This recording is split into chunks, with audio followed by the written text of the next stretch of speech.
In this week's series of lectures, we'll be peeling the onion, so to speak.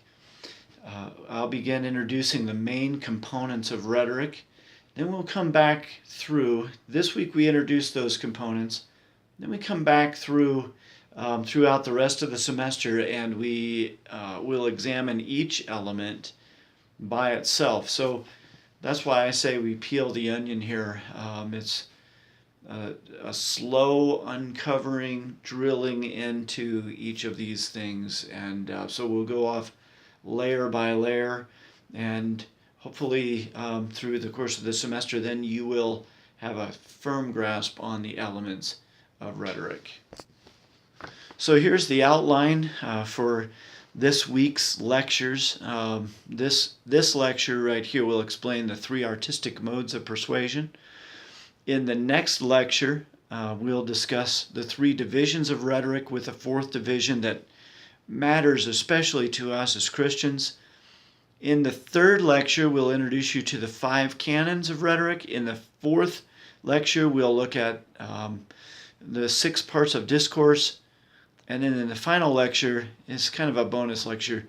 We may get that this week. We may not get it till next week. I'm trying to do a couple things with it, so I'll explain that to you later on. All right, the main elements of rhetoric in a nutshell then are the things that we're covering here, three modes of persuasion, 4 divisions of rhetoric, 5 canons, and 6 parts of discourse. So there you have it by the numbers, 3, 4, 5, and 6. Stasis theory is a bonus, and we'll get to that either this week or next in our lectures. So consider this like an introduction. And you're visiting a new church, and there's a crowd of people gathered around you, an uncomfortably large group of people your age. You tell them your name, then they tell you their names. Now, I'm thinking that they'll do better at remembering your name, since it's just one, than you will at remembering all of theirs. Nonetheless, it's really important that we get to the introductions, or else we'll never get to learn the people. Some of these elements you've met before, you've heard me discuss them, talk about them, and so forth. So some you're more familiar with, some you're less familiar with, but we're going to formally introduce you to each of these things at this time. We begin with the 3 artistic modes of persuasion. This is something you've heard me discuss several times. Essentially, we can identify 3 ways that a person is persuaded. One is direct, the other 2 are indirect, if you will. It might be better to say that the one persuades actively, the other 2 persuade passively. But I'm not sure that that's really accurate to say that. I'll explain why. We are directly persuaded by arguments made in order to persuade us. The direct arguments that are made. When a person is making an argument, he is actively seeking to persuade another person. Now, it's interesting that there are several things that factor in to it. Your impression of the person who's offering those arguments, the way you feel about the issue, or the way those arguments, that you feel about those arguments, are you indifferent, are you apathetic, and so on. I'm getting ahead of myself here. But nonetheless, the arguments themselves are the direct agent of persuasion. The name for this artistic mode of persuasion is logos. These are the logical arguments that you make. All things considered, logos is the most powerful of the modes of persuasion. Even if the other 2 modes are lacking, a rhetor can make his case if he can demonstrate that his arguments ought to be believed. Now, we are indirectly persuaded first by the character of the speaker. But the fact that the speaker's character persuades in a more passive manner should not make us think that it is somehow less important than logical proof. Whether we like it or not, our view of a speaker's arguments will be shadowed and either helped or hindered by our view of the speaker himself, our impression of the speaker. A well-loved, well-trusted, well-respected speaker will be given much greater leeway in the arguments that he makes. And we're much more willing to listen to him and believe him. We'll forgive his misstatements. And even sometimes allow ourselves to be abused by his arguments. We might even say, it wasn't a good argument, but I believe what he says. This fact underscores the significance of the speaker's character. The opposite is also true. A person you don't love, a person you don't trust, a person you don't respect will have a hard time convincing you, even if his arguments are correct. We are all affected by our prejudices, by our biases. I know that the bumper sticker says no one is born a bigot, but usually the person with that bumper sticker is bigoted against bigoted people. And so there you go. The artistic mode of persuasion that relies on the character of the speaker is ethos. We refer to these arguments as ethical proofs. Not ethical in the sense of a moral argument, but ethical in the sense of Quintilian's good man speaking well.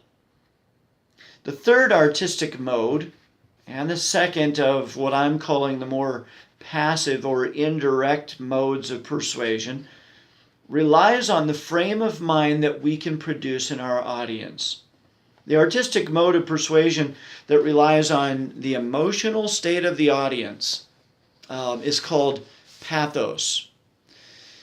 Brace yourself here, because this might sound a little odd and different to you.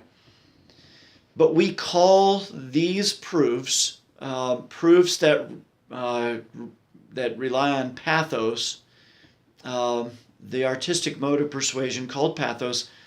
These proofs are called, get this now, pathetic proofs. No doubt some of you are very familiar with pathetic proofs, but we're not speaking of pathetic in that sense. By the way, that should be an encouragement to some of you as well who have relied on pathetic proof for your whole life.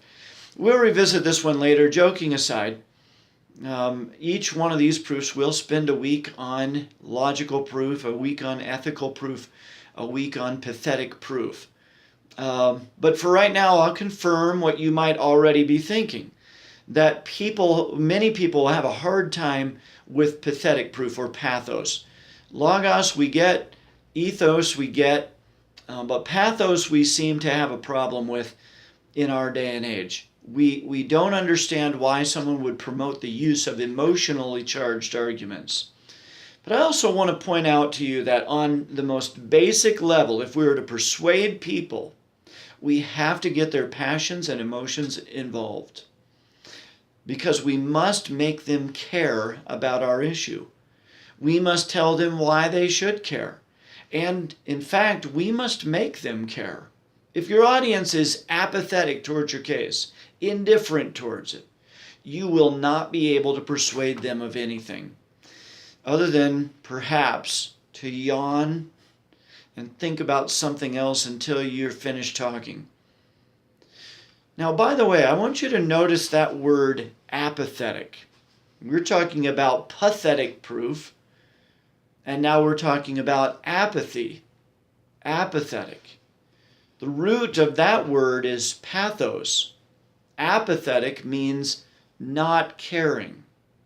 That's why the ancients believed that a hostile audience, believe it or not, as uncomfortable as it is for a speaker, a hostile audience is better than an indifferent audience. The hostile audience is engaged. And if the audience is engaged, you have much better chance of persuading that audience than if the audience is indifferent towards your case. And if you can get that hostile audience to stop throwing tomatoes long enough to listen to you, then you have a far better chance of persuading them than you will if the audience is asleep because they don't care about what you're saying. In a subtle way, pathetic proofs can be the most powerful proofs of all. Passion, which also is a word that comes from the root word pathos. Passion is a powerful thing. When your passion buckets are full, if you'll let me use a little slang there, you have the motivation to get up off the couch and do something about it. That's why we must be careful not to abuse the emotions of our audience or stir up passions wrongfully. For one thing, passion is what motivates us to put feet to what we believe. If we stir up the wrong passions or stir up the passions wrongly, then we may provoke a person to do a wrong thing. Now, William Shakespeare wrote a number of historical plays. They're less familiar to us, but he wrote plays of many of the Henrys, Henry I and Henry II, Henry III, IV, V, and VI, all separate plays. Several Richards were in there. I think Richard I, II, III. One of his historical plays was Julius Caesar. And in that play, Brutus and Cassius plot against Caesar and end up killing Julius Caesar in a very public and brutal way. In fact, they stab him multiple times. A mob of followers of Brutus and Cassius. The story goes that Julius Caesar was fighting them off until he saw Brutus, who was one of his closest friends. And Brutus was stabbing him. And Caesar covered his face and allowed his attackers to have their way. And he died.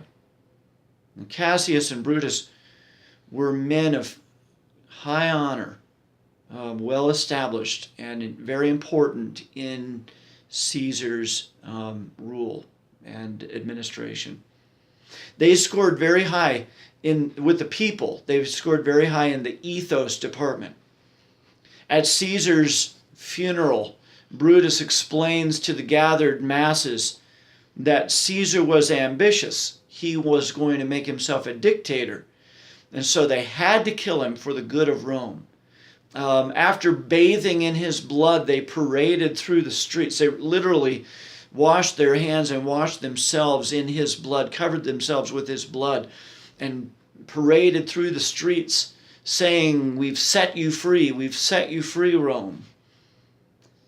And so at his funeral, Brutus spoke to the people and explained what they had done and why they had done it. Caesar was ambitious, they said.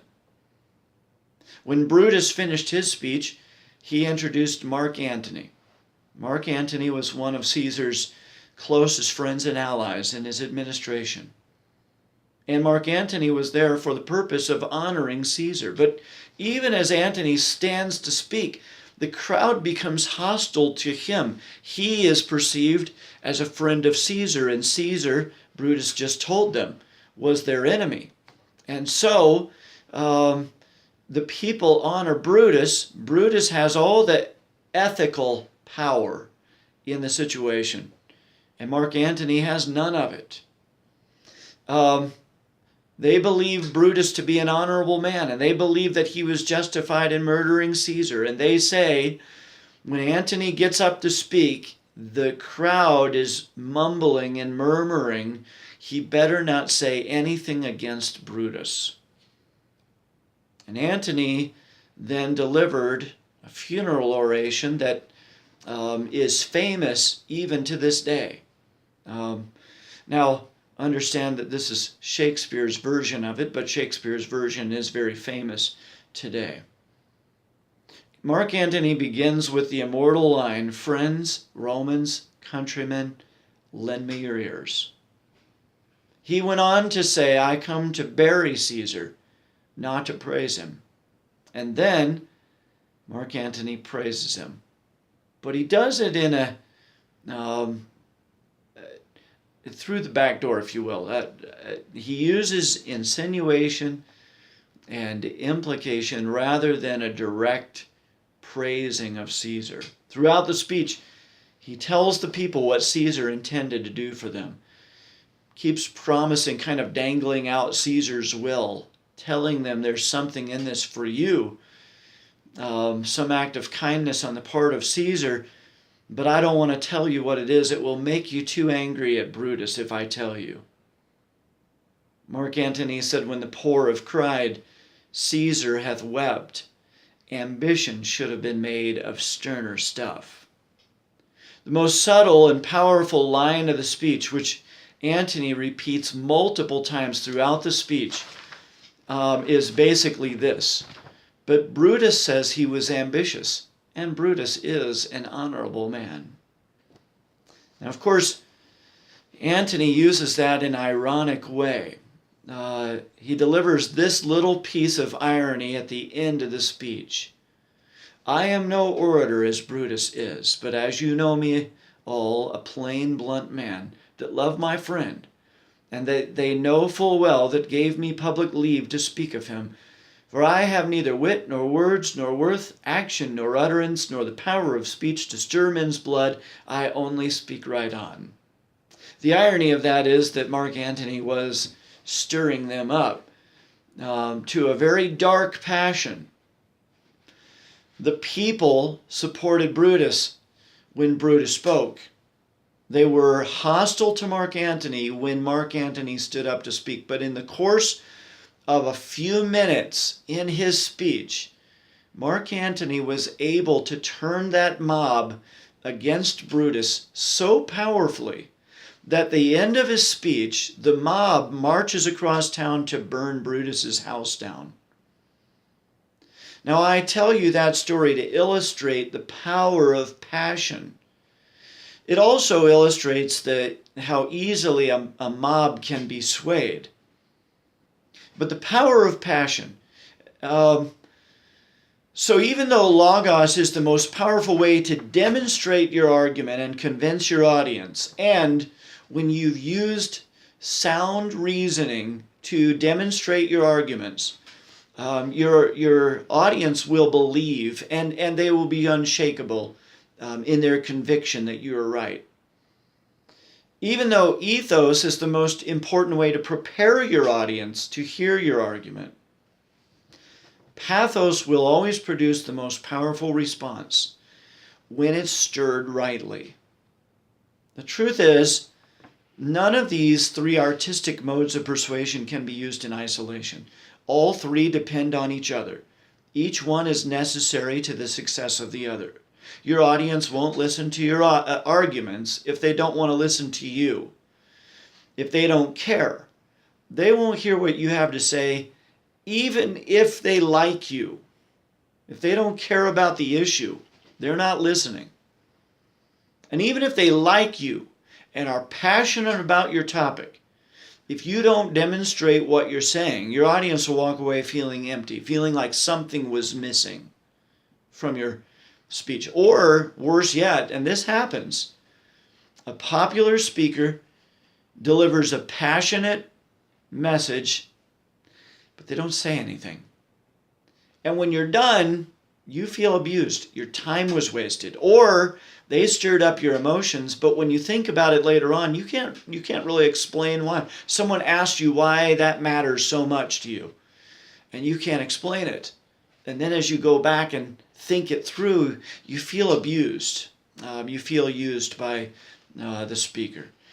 So those are the three artistic modes of persuasion. The next lecture here, we'll cover the four divisions of rhetoric.